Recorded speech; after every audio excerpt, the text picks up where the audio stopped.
L'homme n'a pas été créé en Éden. Parce que la Bible dit Dieu le plaça en Éden. Donc l'homme a été créé quelque part. Mais quand Dieu le met en Éden, Dieu lui dit cultive et garde. Donc on vient de comprendre qu'en réalité, ce n'est pas Adam qui a cherché à savoir ce pourquoi Dieu l'a créé. Mais c'est Dieu qui a mis Adam dans le jardin et c'est Dieu qui lui a donné la fonction.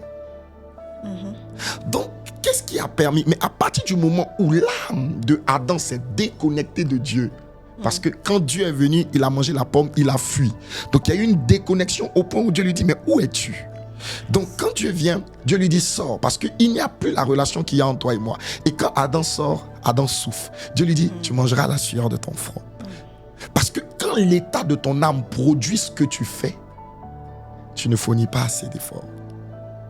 Mais quand ton âme est déconnectée de ce pourquoi Dieu t'a appelé, tu manges désormais à la sueur de ton front. Voici pourquoi la Bible dit, je veux que tu sois en bonne santé, mais que tu prospères. En fait, prospérer, ce n'est pas réussi. Non. Prospérer, ce n'est pas réussi. La prospérité, ce n'est pas le succès. Ce n'est pas la réussite. En fait, quand on parle de la prospérité, c'est quand on dit quelqu'un est prospère, ce n'est pas quelqu'un qui travaille, qui a un nom dans la communication, on dit, oh, cet homme-là, il travaille dans la communication, il est élevé. Ce n'est pas un homme prospère, c'est un homme qui a réussi. Un homme prospère réussit dans la communication, réussit dans sa famille, réussit dans tout ce qu'il entreprend. Yes. Voilà. Un homme qui a réussi dans le domaine professionnel et qui a échoué dans sa famille n'est pas un homme prospère. C'est un homme qui a réussi, mais c'est un homme qui... Parce que tu sais quoi, il y avait un homme dans la Bible qu'on appelle Joseph.